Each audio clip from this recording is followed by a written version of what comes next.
직관하면 보인다.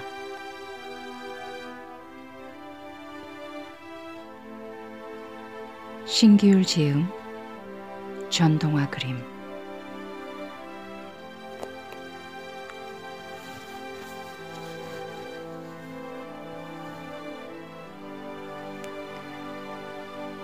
내 몸 안의 자연. 스스로 자정하고 자생하는 생명력이 살아있는 땅. 마치 사자의 냄새를 얼룩말이 알아채듯 그 위에 살아가는 모든 존재들이 서로를 느끼는 공간. 내가 먹는 음식이 내 안에 그런 자연을 만든다. 냉장고에 탄산음료를 가득 넣어놓고 하루에도 몇 병씩 마시는 사람이 있었다. 수십 년 동안 계속된 탄산음료에 대한 애착 때문인지 50대 초반의 나이에 건강에 심각한 문제가 생겼다. 남아있는 치아가 없을 정도로 이의 상태도 좋지 않았다. 그의 식습관을 안 의사가 탄산음료를 끊으라고 해도 그것만은 안 된다며 고집을 피웠다. 처음에는 이런 괴팍한 식습관이 이해되지 않았지만 알고 보니 그에게 탄산음료는 그냥 음료가 아니었다. 그분의 어머니는 막내인 그에게 형제들 몰래 탄산음료를 사주셨다고 한다.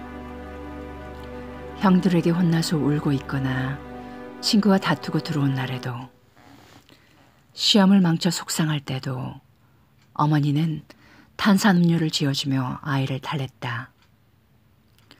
아이는 손에 탄산음료가 있을 때마다 자신이 특별히 사랑받고 있음을 느낄 수 있었다.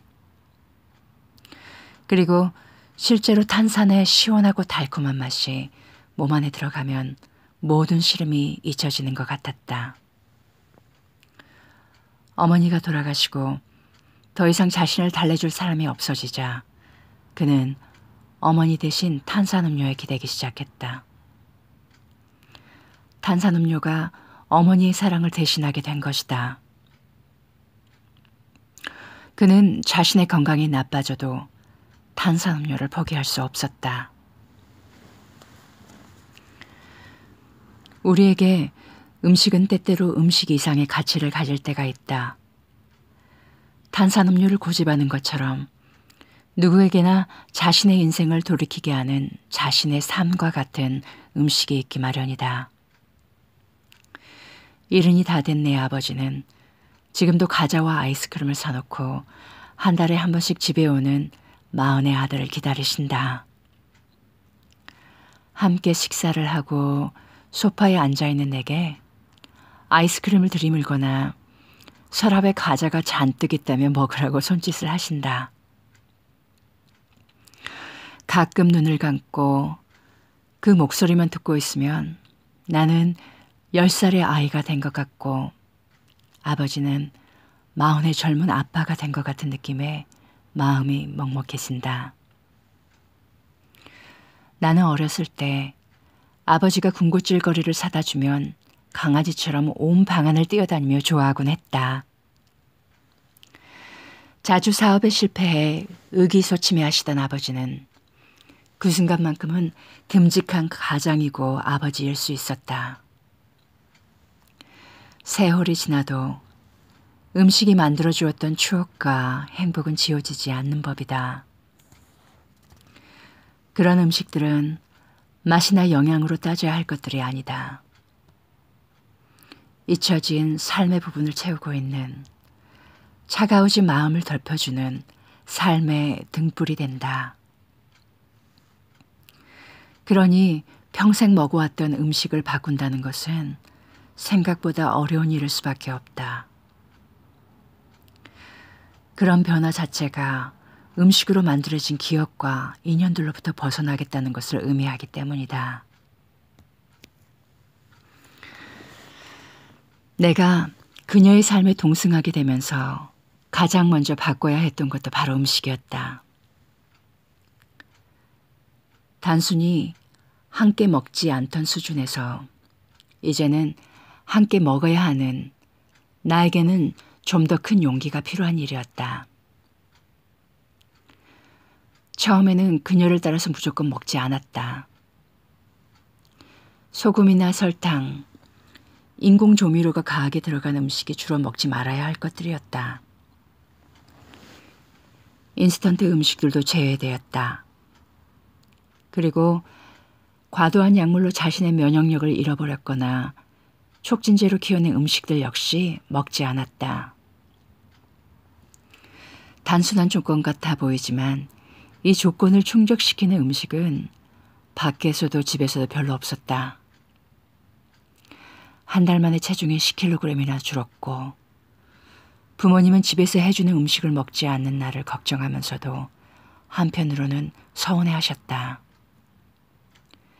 시간이 갈수록 자극적이고 달콤했던 음식들과의 추억들은 멀어져 갔고 그 자리에 맛없고 밋밋한 음식들이 채워져 갔다.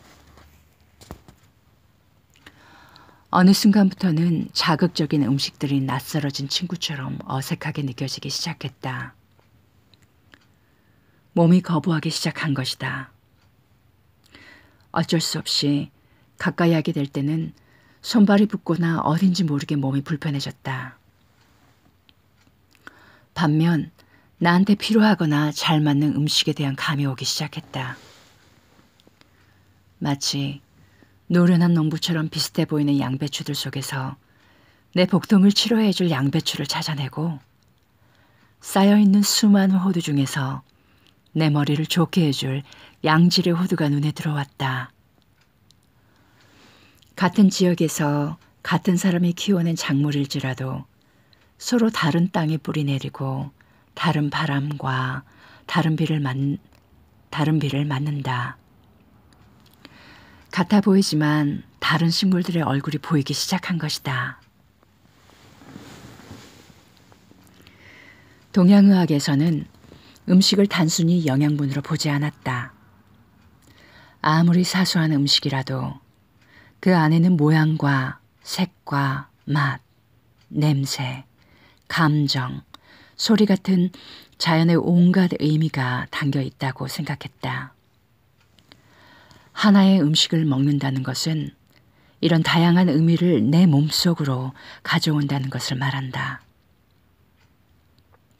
잘 익은 한 알의 배를 먹는다는 것은 배의 둥그런 모양과 하얀 속살, 달고 신맛, 배가 열리는 가을의 감성과 바람의 흔적들을 내 몸 안으로 가지고 오는 것이다. 한 알의 배가 내 몸속에 작은 가을을 만들어내는 것이다. 이러한 음식의 다채로운 의미들에 내 몸이 반응하는 것을 동기감흥으로 설명하기도 한다. 앞에서 말했듯이 같은 기운끼리 반응한다는 뜻이다. 동기감흥은 선생님이 나에게 줬던 다리 많은 낙지의 이유이기도 하다. 하늘의 배에 가을이 담겨 있다면 반대로 가을의 한 단면이 그 배의 모습을 하고 있을 수도 있다. 마찬가지로 다리가 많아야 하는 동물들은 그렇게 다리가 많아야 하는 이유가 있을 것이고 그 이유가 다리를 많게 하는 다리로 힘이 가게 하는 근원의 힘을 만들었을 것이다.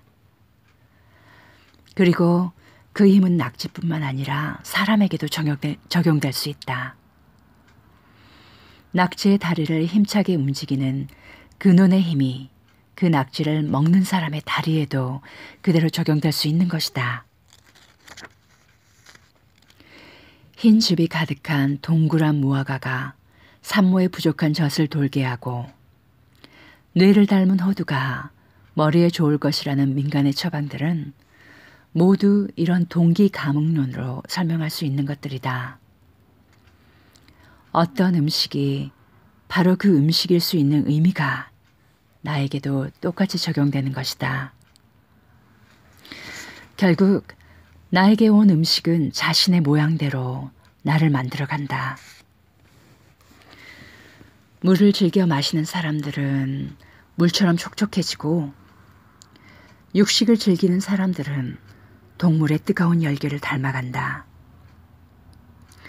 채식을 주로 하는 사람들은 조용하고 서늘한 들풀의 생명력을 담는다. 그렇게 모여진 음식들은 내 몸 안에서 나라는 작은 자연을 만들어간다. 눈에 보이는 실체로서의 자연이 아닌 그 기운들만이 운무처럼 소리를 감아돌며 만들어내는 환상적인 자연의 장관이 펼쳐진다. 몸이라는 큰 바다를 만드는 수많은 강줄기들의 시원에 바로 음식이 있는 것이다. 내가 먹는 음식들이 그렇게 내 몸의 자연을 회복시켜줄 때 계절과 밤낮의 변화를 알 수 있듯 내 몸 안의 변화도 느낄 수 있게 된다. 내 몸 어디에서 바람이 불어오는지, 비가 내리고 물이 흐르는지에 대한 느낌들, 그렇게 내 몸이 내는 자연의 소리를 들을 수 있게 되는 것이다. 하지만 가공된 음식은 콘크리트처럼 내 몸 안의 공간을 덮어버린다. 영양분을 주기는 하지만 흙처럼 뭔가를 싹트게 하지는 못한다. 몸 안의 하천에는 오염된 물이 흐르고 담배 연기와 매연이 바람이 되어 분다. 어쩌면 우리의 몸은 우리가 살고 있는 삭막한 도시를 닮아가는지도 모른다. 그렇게 우리는 몸 안에 작은 도시를 세운다. 그나마도 관리가 안 돼 폐허처럼 황량해진 몸을 품고 사는 이들도 부지기수다. 그 쓰러져가는 공간 속에 깃들어 있는 존재는 얼마나 고통스러울 것인가. 몸의 입장에서 보면 이런 인공의 음식들은 그 변화를 예측할 수가 없는 존재들이다. 정체불명의 성분으로 몸의 신호를 교란시키기도 한다. 몸과 음식이 어울리지 못하고 불협화음을 내는 것이다. 하루 이틀도 아니고 매일 몸 안에서 이런 소란스러운 상황이 벌어진다. 이런 상황에서 몸의 선택은 포기하는 것이다. 일일이 반응할 기록도 없으니 침묵하는 길을 택하는 것이다. 내 몸이 침묵하기 시작할 때 나는 세상과도 그리고 나 자신과도 소통할 수 없는 존재가 돼버린다. 우리가 훼손되고 무너져가는 자연의 모습을 모르고 살아가듯 내 몸에 병이 생기고 아픔이 쌓여가고 있음을 알지 못하는 것이다. 내 몸을 느끼고 싶다면 먼저 내 몸속을 자연의 상태로 복구해야 한다. 그러려면 가장 먼저 음식을 바꾸는 수밖에 없다. 콘크리트를 걷어내 흙을 살리고 썩어가는 하천을 맑게 정화시키고 황량한 벌판에 나무를 심어야 한다. 좋은 물로 몸 안에 비를 내려주고 싱싱한 식재료들이 거름이 되어 몸속에 살아있는 땅을 만들어주는 것이다. 스스로 자정하고 자생하는 생명력이 살아있는 땅. 그리고 마치 사자의 냄새를 얼룩말이 알아채듯 그 위에 살아가는 모든 존재들이 서로를 느낄 수 있는 공간으로 탈바꿈시키는 것이다. 내 몸이 그런 자연의 소리를 내기 시작할 때 나를 둘러싼 더 큰 자연과의 교감도 시작될 수 있다. 같은 기운끼리 서로 반응하는 동기 감흥이 비로소 이루어지기 시작하는 것이다.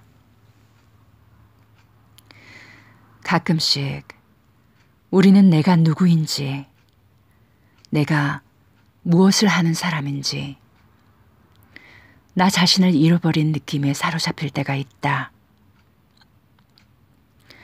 거울을 보면 어제와 다르지 않은 나인데도 한없이 낯선 기분이 드는 나를 마주할 때 한 번쯤은 내가 먹었던 음식들 속에서 나의 모습을 찾아낼 수도 있을 것이다.